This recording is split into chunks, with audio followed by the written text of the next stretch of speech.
অনেক দিন পর বাবার বাড়িতে আসলাম। মেয়েদের ভালো লাগার অন্যতম একটা জায়গা হচ্ছে বাবার বাড়ি। আসসালামু আলাইকুম, কেমন আছেন সবাই? আশা করছি আল্লাহ রহমতে সবাই ভালো আছেন। আলহামদুলিল্লাহ, আমরাও ভালো আছি। বাবার বাড়িটা যদিও শহরে, তারপরও শহর গ্রাম দুইটার আমেজই কিন্তু পাওয়া যায়। খুব সুন্দর আমার বাবার বাড়িটা, খুবই খোলামেলা পরিবেশ। সেই সাথে রয়েছে নিজেদের কিছু ফলের গাছ, রয়েছে সবজির বাগান, হাঁস মোরগ, পুকুর ভরা মাছ। আসলে এমন পরিবেশ কিন্তু সবারই ভালো লাগে। আমি যখন আমার বাবার বাড়িতে যাই, ঘুরে ঘুরে দেখতে দেখতেই বেশ কয়েকদিন পার হয়ে যায়। আজকে যে ভিডিওটি শেয়ার করছি, এটা আমার বাবার বাড়ি, যেখানে আর কি থাকা হয়। আর অন্য পাশে যে বাড়ি আছে সেখানে তো আমি যেতেই পারিনি, যেহেতু বৃষ্টিও ছিল। তো আজকের দিনে ভিডিও করেছি, বাইরে খুব সুন্দর রোদ ছিল, এই কারণে বৃষ্টির কারণে বাইরে বেরো হওয়া হয়নি। তারপরও যতটুকু পারেছি শেয়ার করছি। আবার দেখা যায় সব সময় ভিডিও করতে কিন্তু ভালো লাগে না, তো যার কারণে অনেক সময় অনেক কিছু ভিডিও করার থাকলেও কিন্তু ভিডিও করিনি। এই মোরগটা রাতের বেলাতেই ধরা হয়েছিল। মুরগিটা রাতে জবাই করে আর রাতে কিন্তু কেটে গুছিয়ে রাখা হয়েছিল, কারণ সকালবেলা দেখা যায় অনেক কাজ থাকে, তারপরে প্রতিদিনই তো আমাদের বাসায় রুটি করা হয়।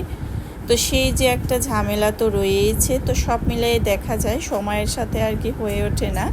তো যার কারণে মা মুরগিটা রাতেই জবাই করে রেখেছে। এরপরে এখানে কিন্তু ভাটা মাছ রান্না করা হচ্ছে।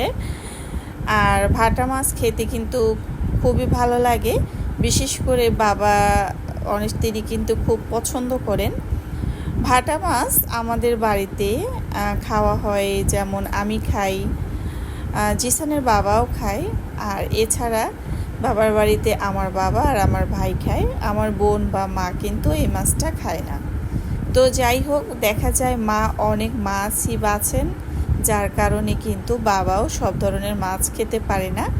যদি আমি বাড়িতে যাই, যে বাবার পছন্দ অনুযায়ী সেই মাছগুলো আনা হয়, তখন কিন্তু খাওয়া হয়। এপাশে মা মোরগটা মাটির চুলাতেই রান্না করে নিচ্ছেন। সময়ও কম ছিল, যার কারণে দুই পাশে কিন্তু দিয়ে দিয়েছে। তো মাটির চুলা রান্না তো একটু বেশি মজাদার হয়, আর দেশি মোরগ বলে কথা। আমি বাবার বাড়িতে যখন যাই, আমার তো মনে হয় মোরগগুলো বেশি খাওয়া হয়, কারণ নিজেদের পালা মোরগ, এজন্য আসলে জবাই করার কথা চিন্তা করলেই জবাই করে দেয়। এই আর কি, দেখা যায় পালা মোরগ হলে ওর আর কেনার বিষয়টা কিন্তু আলাদা, বাজারে যাবে কেনা এরকম, কিন্তু ঘরে মোরগ থাকলে কিন্তু ওই ভাবনাটা আর আসে না, ইচ্ছে হলেই খাওয়া যায়।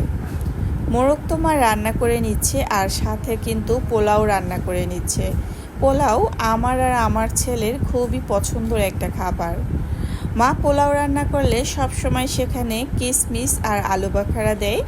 এটা আমাদের কাছে না দিলে পোলাও যেন মনে হয় যে আসলে শূন্যতা লাগে, খেতে কেমন ভালো লাগে না। এখন না খেতে খেতে অভ্যাস হয়ে গিয়েছে, বিশেষ করে বাবার বাড়িতে। তো যাই হোক, বাবা যখন পোলাও খায় তখন আলু বাখারা খোঁজে, যার কারণে মা কিন্তু সব সময় এটা দেয়। আর খাবারের সময় আলু বাখারার কিন্তু যে টক টক যে একটা ভাব, ওইটা কিন্তু ভীষণ ভালো লাগে। বাবার বাড়িতে আলহামদুলিল্লাহ খুবই সুন্দর সময় পার করছি। আমার বাবার বাড়িতে আমার ভাই বোনের ভিতরে আমি আমার বাবা মায়ের বড় সন্তান, আর সে হিসাবে এখনও কিন্তু আমার বাবা মা, আমাদের যে সংসারটা আমার বাবা মায়ের হাতেই। তো যার কারণে দেখা যায় বাবার বাড়িতে যখন যাই, একদম আলহামদুলিল্লাহ পায়ের উপর পা তুলে আরাম করেই কিন্তু আমার থাকা হয়। আর বাসায় যখন আসি, তখন তো আসলে আমাদের মেয়েদের কাজের কোনো শেষ থাকে না। আর আমি যখন বাবার বাড়িতে যাই, একদম মানে কি বলবো, রাজকন্যা যাকে বলে ঠিক তেমনটাই বলতে পারেন, যেহেতু সংসারটা এখনও আমার বাবা মায়ের হাতে। সেই হিসাবে আমি যখন বাড়িতে যাই তখন কিন্তু আমার কোনো পিছু টান থাকে না, কোনো টেনশনও থাকে না।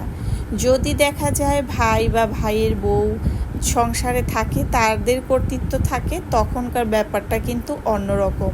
আর বাবা মায়ের হাতে যখন সংসার আছে তো সেই ব্যাপারটা কিন্তু আবার অন্য রকমের। তো যাই হোক, যেহেতু আমার ভাই বোন আছে, ওরা তো এখনও ছোট, যদিও তাদের কারোই বিয়ে হয়নি বা বিয়ে করানো হয়নি, আরও একটু উপযুক্ত হবে তারপরে তাদের বিয়ে নিয়ে ভাবা হবে। তো যাই হোক, আসলে কি দেখা যায়, আমি যখন বাড়িতে যাই আমার একটা ছোট মেয়ে আছে, তো যার কারণে আমার বোন আছে, তো ওর উপরেই রাখা হয়। তো ওর মানে আমার যে মেয়ে আর কি, তার খেয়াল কিন্তু তার আন্টি করে, তার মামা আছে।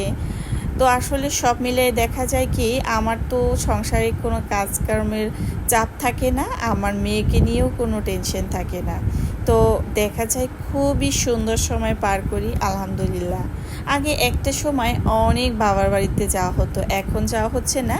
সেটাও একটা কারণ, তা হচ্ছে ছেলের পড়াশোনার জন্য। ছেলের যেহেতু পড়াশোনা আছে, বাসায় টিউশনের টিচার আছে, তো সব মিলাই আসলে চাইলেও আমি যেতে পারি না।